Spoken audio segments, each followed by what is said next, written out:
what happens when you're in a personal relationship and a business relationship with someone who turns out to be a narcissist.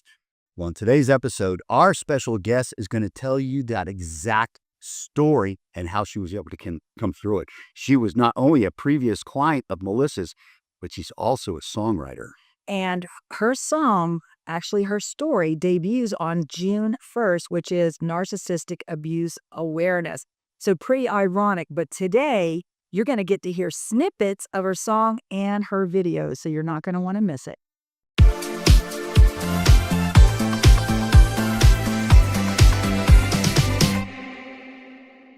Welcome to the Victim to Warrior podcast. Warrior Talk. We're John and Melissa, and we are narcissistic abuse survivors, and our mission is to help other survivors reclaim and rebuild their lives. Right. So let's talk about today's guest. Oh my gosh, I met Luana almost 2 years ago when she scheduled her first coaching call with me, and she was in a bad place. Like John said, it wasn't only her romantic interest, but it was her business partner as well. And they had written many songs together, so it was very, very painful to her. And seeing her then and seeing her now, she's two different people. It is an amazing transformation. So I was so happy that I was able to be a part of that. So let's listen to her story. Okay, well, we are so excited to have one of our favorite people as guest today. This is Luana Sandoval, and she is a previous Victim to Warrior client. I guess it's been almost 2 years since I first talked to you, when you were kind of in the thick of a really horrific situation, a very abusive relationship, and that's how we actually met. So can you share a little bit about your life before recovery? Yeah, so when we met, that was pretty much less than a month after the discard, like after my ex sent me 2 long voicemails, like really blaming me for everything. Oh, yeah. And I was still holding on to hope that one day she will change and reach out and apologize for how she treated me. That's when we spoke. And then you said, you should block her. So Yeah. I followed that advice. And Well, blocking definitely cuts them out of your life because they will try to creep back in. But no, go ahead. Yes, and because also in that voicemail she said she might come to New York at some point, and so I felt like, well, is she showing up? Is she stalking me? So yeah, it was kind of, but it was still going on in my mind. So Right. Yeah. Well, it messes with your confidence. And you were recording a song with her, weren't you? Weren't you guys like in business, or because that made it even worse? So yeah, we are both songwriters. That's how we met, through music. So we went to a producer's workshop at NICAT Network. It's like for public television. It's a beautiful TV studio. And then I came up with the idea to host a TV show just for songwriters, a talk show. And I pitched this idea to the studio owner. And then from there, we filmed 10 episodes. So I interviewed 10 of my co-writers. And my ex and I, we both wrote a song on the spot on TV, which is called Sent from Heaven, inspired by a fragrance. And from there, we wrote 4 more songs, and that worked really well. So we had common sense and understood each other really well, like through the songwriting. And then from there, she started to love bomb me and said like, "Oh, I love your energy, and so I want to be part of it." I had no idea what she meant with that. So yeah, and it just happened really fast, and yeah. It's normally a whirlwind when they just that chemistry seems like it's, from another world. And that's the reason we all fall, because they seem like they could be our soulmate, with all of that energy, and especially with you sharing songwriting and being on that same project together. You probably did think that you had met your soulmate at that time. Absolutely, because I also, that was when that all happened, that was November, so pretty much a month after my official coming out. And probably she saw it on my social media and then found a way to, to fall for her. And yeah. Yeah, they're very good about it, Yeah. about making you fall for them because they let you believe that you have a future with them. Like this Yeah. is your life. This is going to be your future. What happened to make you realize something was wrong? When did you start seeing red flags and realize that this wasn't the person that you thought she All was? right. So, no, when everything was beautiful, that was November 2022. We lived together for just a couple of weeks because I was about to move to New York. So I had to get out of my apartment and she offered me to stay with her. And then, yeah, it was beautiful. She brought me to the airport and said, "Oh, I come visit you in New York," and so forth.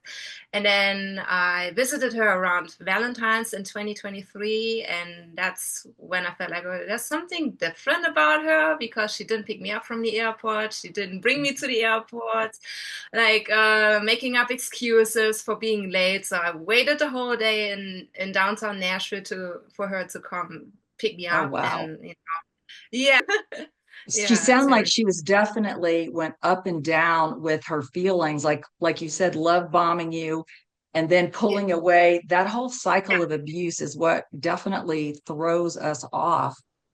yeah. Um, when did you decide that this was a toxic relationship and you needed to get out of it? And how difficult was that? So luckily, since we live apart, I had some, time to reflect of how she treated me that weekend, and talked also with friends about it, and they said there's something off with her, and just didn't know that during that time that she is a narcissist. So, and then also the text messages just became like very long and pretty much always blaming me for whatever, for being too obsessive, for calling her, or like saying why, just asking why didn't you call me when she said I'm going to call you, just a normal question, Right. and Yep. then blaming me for being too dramatic. And me and her ex-husband share the same birthday, which is April 15th, and she knew exactly, Oh, she can't forget my birthday. And she wow. also said, I'm going to be there in New York for your birthday. That was her promise. Yeah, and then she didn't even call me on my birthday, and my friends were here, and it was like pretty much That like had my I focused on my phone, like why isn't she calling me? Like all my other friends are calling me from work, and I don't know, she's not calling. And then literally like 30 minutes before midnight, she sent a long text message. "Oh, sorry, I was late. I thought my dog was gonna pass away." Wow. Wow. Of course, you didn't know anything about that because she didn't make you Yeah, part of her life. It's really sad because you were waiting for that special uh, call, when you love someone, especially on your birthday. I mean, I'm a big birthday person. It's like the one day that yeah, you're special. And it's sad that exactly. she waited till the very last second of your birthday to send you a text message that had nothing to do with you. It had something to do with her. Very, very Yeah. selfish. I'm sure that was very hurtful. I don't think that was even true that her dog almost passed away on my birthday, and which is also her Yeah. ex-husband's birthday. And then also You can't ever she, believe yeah, them. made up excuses. "Oh, my career is taking over. I can't come to New York as of right now." uh Excuse or lie. We know that's part of that. But so at that point in time, did you realize that this person, she kept hurting you, obviously. She kept yeah. lying, she kept saying things that weren't coming true, she kept committing to things that weren't happening. Were you at a point where did it cause you to become depressed or anxious or lose your self-esteem? I mean, what were you feeling when you knew something's not right with this person that you're now in love with? I was just sad on my birthday, and then even my friend that I briefly met, she even remembered my birthday, and we were in that We just met like a couple of weeks before my birthday, and she even remembered my birthday. We have to discuss, the split sheets for the 5 songs that we wrote together, so I can register all the songs with ASCAP, which is the performance rights organization, so we all can get paid once a TV show picks a song. And then she also insulted me for having an accent, and she said, "Oh yeah, you have an accent. You have to get rid of your accent. It has to be professional English, and blah blah blah." And then that really hurt. I was like, wow, okay, we Yeah. sang the song Sending Heaven together, and You've people written say our together, voice, sang together. Right. yeah, we sang together that song, and people say our voices sound so beautiful together. And then she also agreed with that at the beginning and said, "Oh yeah, our voices sound amazing together." And then she, on that phone call, she said, "Our voices are not blending together." And yeah, very random. And then I just hung up because that even hurt me more than her not calling me on my Well, birthday, because you because spent songwriting, so much time writing all that music together yeah. and And also, collaborating. Yeah. And for yeah, her to I say also she said, was just trying to yeah, hurt you. She was trying to tear you down, definitely. yeah, And it's really sad because she's the one that discarded you. But then when she saw you actually were not crumbling, that's when they start digging again and yeah, tearing you down even more. So you're now still in business together. You have these songs that you want to publish. So how difficult was she making it as far as business? Was she trying to sabotage things? I mean, she's obviously was insulting your voice, but that's just being mean. Okay, so a long story short, I reached out to her manager back and said, well, Deborah, she wants to withdraw from any writing credits. Oh, And then really? Wow. yeah, and then I said, okay, well, this is what's happening. Well, when the songs being placed on TV, then she won't get any money of it.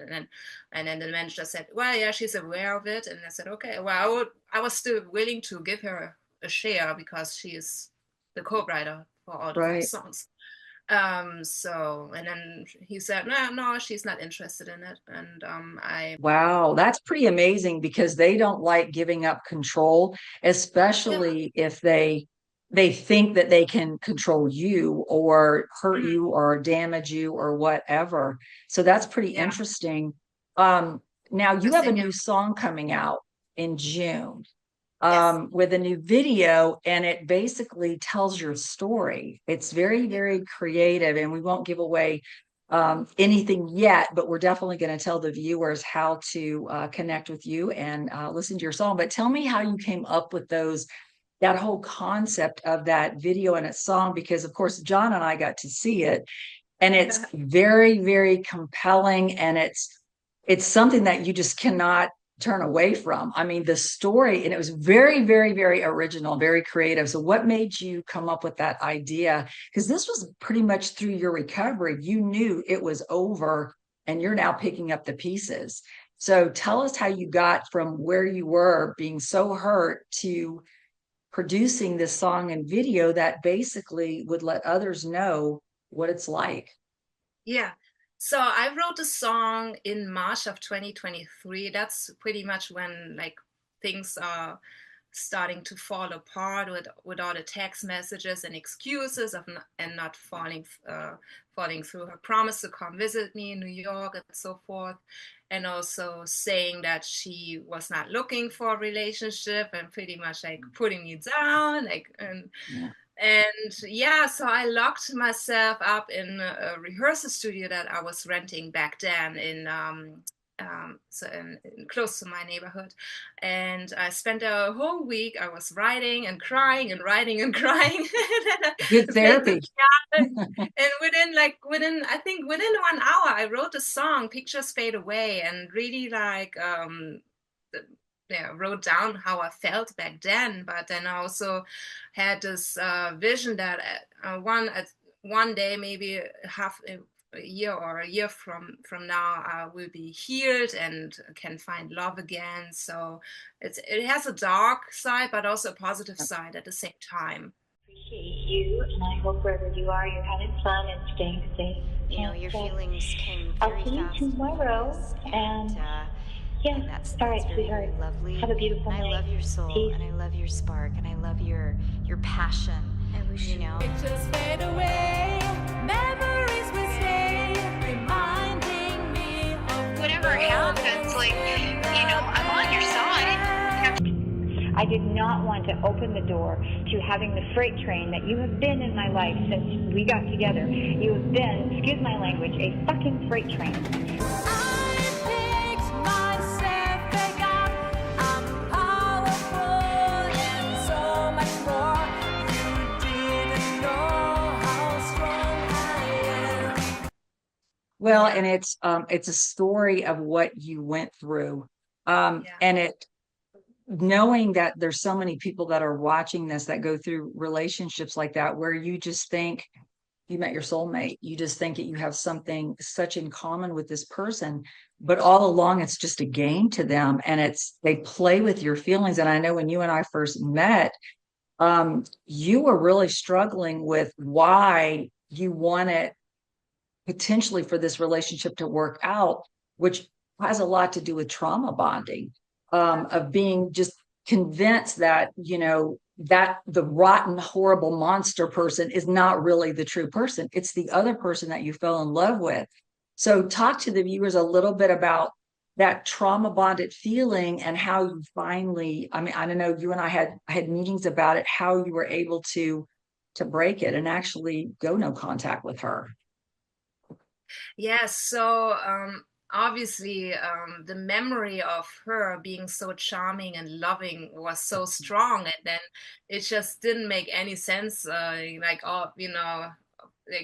react, her behavior, like her abusive behavior, and like putting all these two things together, it was so confusing in my mind. And then I also started recording all the phone calls that we had and listened back to it. And then I also noticed that she's not capable of like really talking through things, and then she's changing the topic, and it's all about her, and I'm like the bystander. Like, she's talking about her career and, oh, this is what I'm up to, and then she's criticizing me for being too demonstrative, like, because I'm getting stuff done.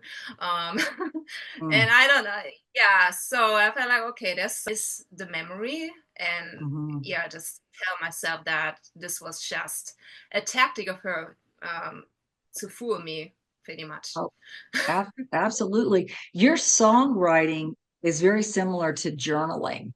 I mean, people that, I always tell people, write things down, and people are like, well, I don't want to write down bad things because I don't want to feel bad about it. But it's a way to actually purge these feelings from you. So I would imagine your songwriting, just listening to the words of this new song that's coming out, it was things because they don't listen to you. You can't talk to them. You can't relay your feelings. So it sounds like that was very similar, like journaling, you writing it down and getting your feelings out. Is that your book? Songwriting book, yeah. So this is pretty much how it looks like. I love it. Yeah. So there's See, a lot. that's like awesome. It's very powerful. Yes, it's so helpful because in the song you only have a certain amount of time to tell the story, but with journaling you just write. I can write 2 to 3 pages within 10 minutes, and then I just circle the best lines of it, and then I hear the melody already for the best line, and then I just put it all together. So how I put the music video together though, so that was a whole other thought process. I recorded the song in September of last year with my amazing music producer in Brooklyn, Colin Stanley. He also produced the song In Time that I wrote with my ex, and Road Trip, it's kind of a country song. And he also helped me with the extended version of it, because the original radio version is only about 3 minutes, but the version for the music video is about 10 minutes. So obviously I also told him the story about my ex, so he could understand what I was going for. And he helped me also with the sound effects, like creating a heartbeat and all that stuff. And also he created the sound of a train because she called me. You're right, because we were like, yes. which was Wasn't matching what she said. Yeah, it was awful. which was matching with the voicemail calling me a fucking freight train for being emotional. So, Yeah. um, Oh, and I scripted it out. I pieced it all together. So once this video is released, it's gonna be coming out June 1st, which is also Narcissistic Awareness Day. that's Um, right. yeah, so there's a day for Perfect release date. Yes. so yeah, people can really see like her charming side and then her abusive side. And my amazing friend Jasmine Sadler plays my ex, and so it was a challenge for all of us, for Okay. my music producer because he never did something like that, for me as well, and for my videographer David Klein, who captured like the best moments. Yeah. It was an interesting story because when you're looking at it and you're hearing, you know, these kind things and the gifts, and then all of a sudden reverses, and then she becomes this other person. It's an eerie feeling, but then listening to the words of your song, it literally tells the entire story. It How do you does, think yeah. she's going to react when it's published? Because she's going to Well, know.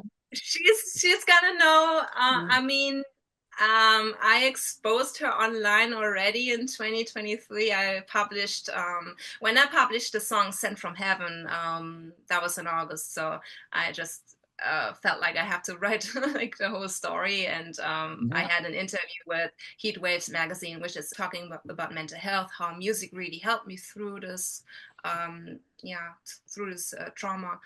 And but at the end I ended up rewriting it a little bit, and I just took out her name. Yeah, so and then her response was pretty much like contacting her back then attorney who was based in Colorado and sending kind of a fake cease letter. I remember that. Oh my gosh, that's Yeah. right. Yep. And then Yeah. my response was, okay, well, here's the truth. I'm telling the truth. I'm not harassing her. I'm just telling the truth. And Mhm. she has a history of abusing people my age, like half her age, and not only women, also men. And her ex-husband became suicidal. And then I also sent her attorney the voicemails. So Wow. That is true. You did, because it was, I don't think you heard from them after that, did you? Because it was really difficult for them to argue with those voicemails, because that showed her flipping her personality back and forth. I know it was difficult to block her, but yeah, obviously you can't move forward if that person's still in your life, if you're letting them still get in your head, or, you yeah, know, in your mind or whatever. So if you could tell the audience about blocking, because John and I say it all the time, if you don't block, there is no way you can get past the yeah. what you thought was real. So yeah, let people know, because you're a totally different person now than you were back then. Yes. So after the Discord, after I received this voicemail, I was just like so in shock and also frightened of her because I Sure. really had the vision that at some point she's gonna show up at my door and say, Mhm. "Hey, I still have access to you. I don't know. I'm still entitled to come here to New York to um, and but I still had I didn't block her on my phone yet because I was still holding on to this slight like 1% hope that one day she might reach out and say, okay, I was wrong, I did you wrong. And so every 20th of each month, because the final discard was April 20th, so every other month on the 20th I was like hoping, okay, it's a month, it's now 2 months, 3 months, 4 months, 5 months, is she gonna call back, or I don't know. The gifts that she gave me in a bag, like I put it under my bed, and I felt I have to return it somehow, but I don't want to mail it to her. But I want to use it for a music video project. So that's the music video shoot was last year in October. So, and then I used this for obviously for the music video. And then I said, okay, I have to get rid of it. And then I flew to Nashville also in October last year and gave it to law enforcement. And now I feel like when I returned from Nashville to New York, it felt different in my room. Like the energy was so different because I got rid of all her belongings. Well, So and this also, it was a link that you were still holding on to because you could feel her presence and yeah, energy with those gifts, which is interesting because the video does show, you know, you returning them, which is almost like you freeing yourself from any hold that she had on you. I like how you said when you came back to your apartment, it felt different. It felt like it was yours and it didn't have this negative vibe to it by getting rid of, you know, those remnants from the past. So that's pretty, mhm. that is pretty powerful. That actually, because John and I, when we were watching the video, we were watching it, giving the gifts back, almost like you realized you were trying to buy me, you know, and this isn't something that's for sale. So by giving those back, but it also severed any hope and ties that you had to her. Yes. When did you stop looking at your phone on the 20th of each month? How long did it take you to just say, you know what? I hope she never calls me back ever. That was in August of 2023 because I released our song "Sent from Heaven" on August 11th, and then like pretty much, and plus the online article on that same day, and then like literally 2 or 3 days after I got the email from her attorney, and then I felt okay, yeah, so she's never gonna say that she did me wrong. She's never gonna admit it, and then I gave up that hope and I stopped listening to that voicemail and just blocked her. She also tried to call me, but I then I was felt like, yeah, wondering. I'm not going to pick up because she's just calling me because of the online article to defend herself, but Of and try course. to You know, it would just be um, lies. But it was good yeah, that you had enough time that went by without physically seeing her, talking to yeah, her, where you were able to start understanding what that relationship was all about and how toxic and manipulating it was.